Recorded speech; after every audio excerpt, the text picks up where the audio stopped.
Beləliklə biz Microsoft Word 2010 proqramının pəncərəsini ekrana çıxarmağı bacardıq və bu ikinci video dərsliyində biz proqramın interfeysinə aid olan elementlərlə tanış olacağıq. Hər bir proqram özünə məxsus olan müəyyən elementlər toplusundan ibarətdir və hər bir istifadəçi də istər yeni başlayan istifadəçi olsun, istərsə də bu sahədə müəyyən qədər az-çox təcrübəsi olan istifadəçi olsun, o proqramın elementləri haqqında müəyyən məlumata, təsəvvürə malik olmalıdır. Və təbii ki, bunu bildikdən sonra, proqramın ümumi interfeysini tanıdıqdan sonra digər çıxan yeni versiyalarla işlətdiyi versiya arasında hansı fərqin olduğunu təbii ki, ilk baxışda doya biləcək və bunun haqqında ümumi məlumat olacaq. Bir şey qeyd edim ki, Word 2003-dən təbii ki, 2010 proqramı interfeys baxımından həddindən çox fərqlənir. 2007-yə isə demək olar ki, yaxındır. Yəni 2007-nin də pəncərəsində müəyyən elementlər var ki, artıq 2010 proqramında bir növ 2010 proqramına inteqrasiya olunub və 2010 proqramında işləyən şəxs heç bir çətinlik çəkmədən öz sadə və mürəkkəb əməliyyatlarını apara bilər. Bir sözlə biz proqramın interfeysinə aid olan yeni elementlərə keçid alacağıq və bunlar haqqında ümumi məlumat əldə edəcəyik. Gəlin əvvəlcə proqramın pəncərəsini ekran boyu kiçildək və bu interfeys elementlərini tanımaq üçün. Diqqətlə yanaşaq. Hər bir proqramı idarə edən 3 element vardır ki, bu element də Word 2010 proqramının pəncərəsinin yuxarı sağ küncünə bərkidilib. Birinci düymə proqramı bağlayır, ikinci düymə proqramı ekran boyu böyüdür və kiçildir, üçüncü düymə isə proqramı tapşırıqlar panelinə və yaxud da tapşırıqlar bölməsinə bükür. Təbii ki, proqramın adı və proqramda açılmış yeni boş sənədin adı belə görsənir. Proqramın adı mərkəzdədir, görürsünüz Microsoft Word. Və proqramda yaradılmış, hələ yadda saxlanılmamış boş sənədin adı Document 1 görsənir. Növbəti dərslərdə təbii ki, biz proqramda yaradılmış faylı yadda saxlayarkən burada adın dəyişdiyinin şahidi olacaq və bu haqqında bir qədər sonra.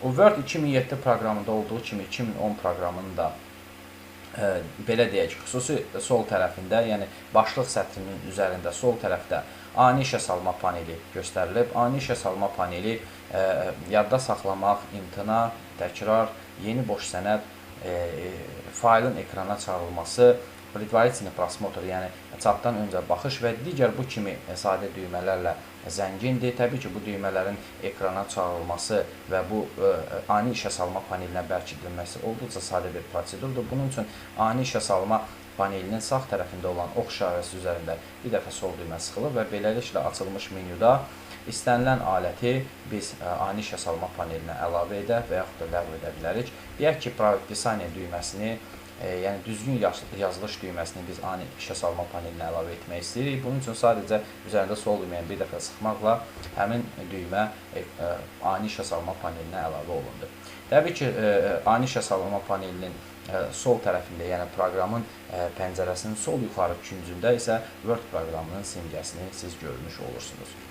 Bundan başqa ani işə salma panelinin, yəni başlıq zolağının aşağı hissəsində isə bir fayl deyilən düymə görürük. Əslində bu menyudur. Bu menyu belə deyək, Word 2007 proqramında Office düyməsi ilə əvəzlənmişdi. 2010 proqramında isə artıq bir menyu şəklində istifadəçiyə təklif olunur. Təbii ki, buradakı əmrlər və onların işləmə prinsipi haqqında növbəti dərslərdə tanış olacaq. Sadəcə yeni imkanlardan bir neçəsini sadalamaq istəyirəm ki, məsəl üçün burada deyək ki, Сохранить и отправить, Создать сведение deyilən xüsusi bir düymələr vardır ki, yəni daha doğrusu sətirlər vardır ki, onlar digər Office proqramlarında fayl menüsündə deyil, başqa bir sahədə yerləşdirilmişdir. Hər bir Office, yəni Office 2007 proqramında olduğu kimi 2010 proqramı da müəyyən lentlərdən təşkil olunub. Məsələn, Главная lenti, Вставка lenti, Разметка страница və digər lentlər var. Lentlərin birindən digərinə keçid sol düymənin üzərində sıxılması ilə həyata keçirilir və yaxud da Tab düyməsini sıxmaqla biz digər elementlərə də keçə bilərik. Hər bir lent müəyyən, belə deyək, bölmələrdən ibarətdir. Məsələn, Главная lenti buffer, обмена, шрифт, абзац, stil və redaktivание deyilən xüsusi bir bölmələrə bölünüb ki, onlar vasitəsilə də istifadəçi qarşısına qoyduğu istənilən məqsədə nail ola bilər.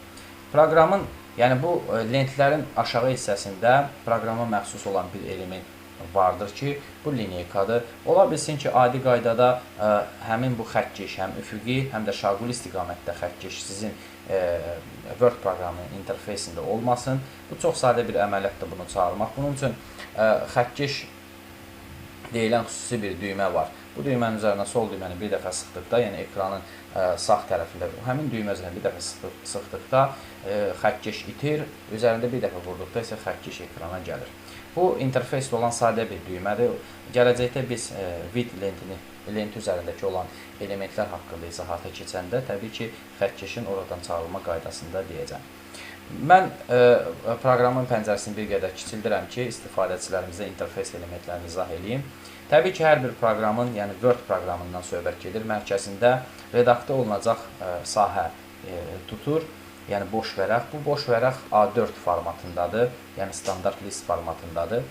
Ekranın sağ tərəfində sürüşdürmə zolaqlarını görürsünüz. Bu sürüşdürmə zolağıyla, yəni istər şaquli, istərsə də üfüqi sürüşdürmə zolağı proqramda mövcuddur. Bu sürüşdürmə zolağı vasitəsilə biz A4 formatlı vərəqin yuxarı və aşağı hissəsinə həmçinin mərkəzinə nəzarət edə bilərik və yaxud da baxa bilərik. Proqramda olan elementlərdən biri də vəziyyət sətridir. Vəziyyət sətrini siz proqramın aşağı hissəsində görürsünüz.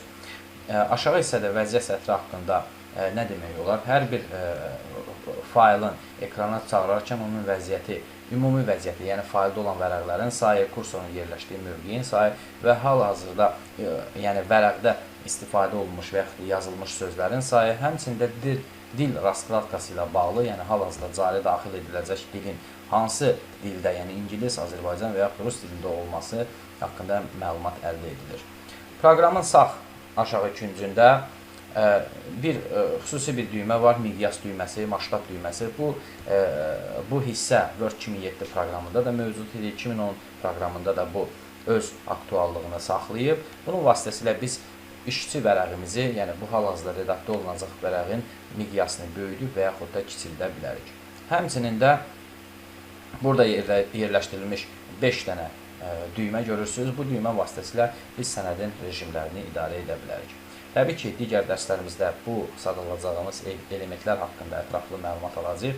Sadəcə biz istifadəçilərə yorucu xarakter daşımasın deyənə bunlar haqqında məlumatı əldə etdik. Gəlin bu dərsimizə ümumi yekun vuraq və qarşımıza qoyduğumuz hansısa bir məqsədin nail olunması üçün